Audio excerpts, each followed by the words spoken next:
Each month we explore a different theme as a community, and this month we're exploring the theme of renewal. Today we focus on our annual ingathering renewal, which would normally mark everyone returning to the fellowship after their summer adventures for the new Chalice year. And of course, this year is a little different.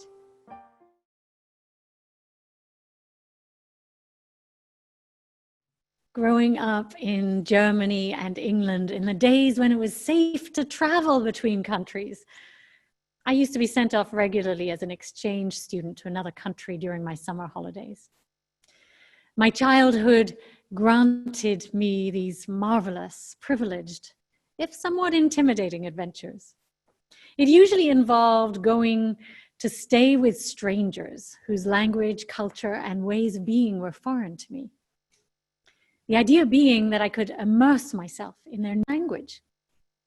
It was the fastest way to get deeply connected to a different culture.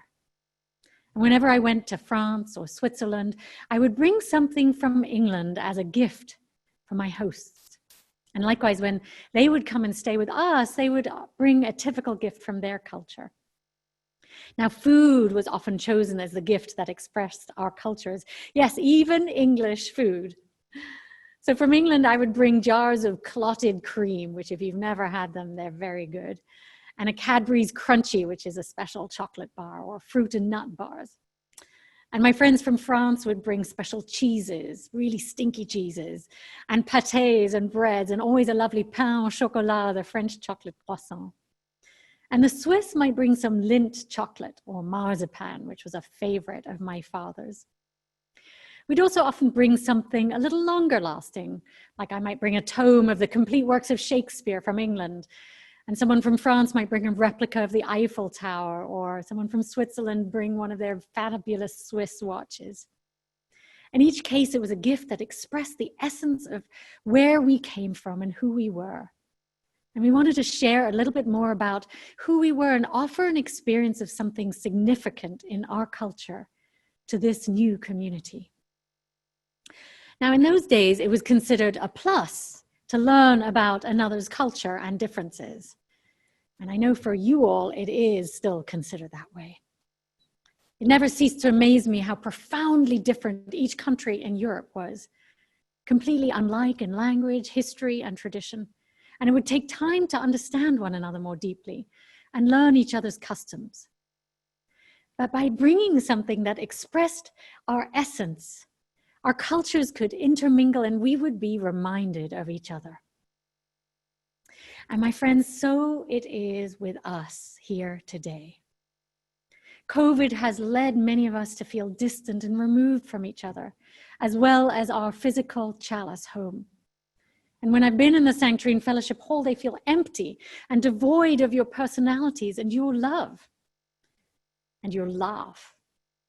So instead of celebrating our annual ingathering, our annual coming back together as a church community with a water ritual as we've done in the past, today I invite you to share a piece of yourself, of your home and your personal culture with your spiritual home.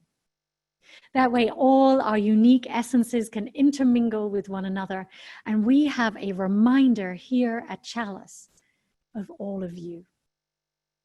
So I invite you to identify something in your home that expresses your essence or that has meaning for you in some way that you wish to share with your family here at Chalice. The idea is that you will lend this piece of yourself to your beloved community home for the duration of the time that we're physically apart. And in doing so, all of you will fill this sanctuary with the energy of the people that love it, and it won't feel so empty. As I was considering what I might bring to Chalice this morning, I looked around my home to see what might be meaningful. Now, one of the core qualities of who I am, as you know, is a spiritual seeker. No surprise there. So I have figurines and statues from different world religions around our home.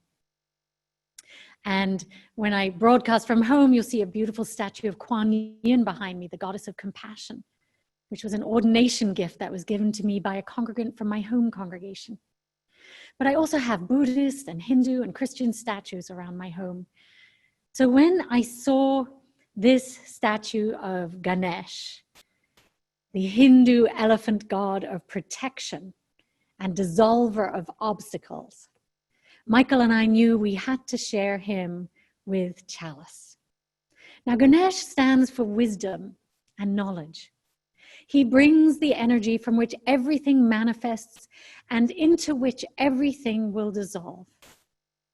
And Ganesh is supposed to clear the path ahead of potential obstacles and bring good fortune. So I couldn't think of an energy or intention I'd rather like to place into Chalice's sanctuary. Removal of obstacles and bringing good fortune at this time would be wonderful, don't you think?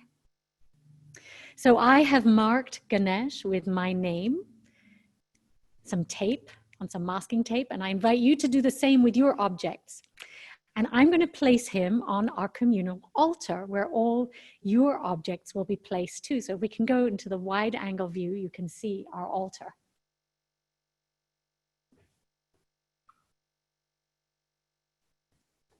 Whoops.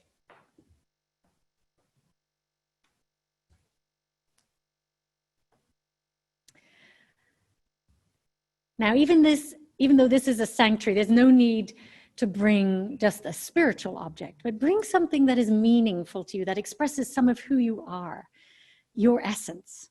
It could be a baseball, a photograph, a book, a t-shirt, a painting, or whatever you've hung onto throughout the years because it has meaning to you. The idea is that our sanctuary will be filled with items that are important to you, not irreplaceable though, that express who we are as a people. And these items will remain here on our altar, infusing our sanctuary with your personalities and qualities until we meet here together again, all together in person. And on that blessed day, when we can gather again in person, we will return your object to you in celebration and gratitude. So when we can't have you here in person, I'm so thrilled to have your ideas and your objects and intentions here with Chalice. So I hope that they may tend the spark of hope for our community and one another during these times.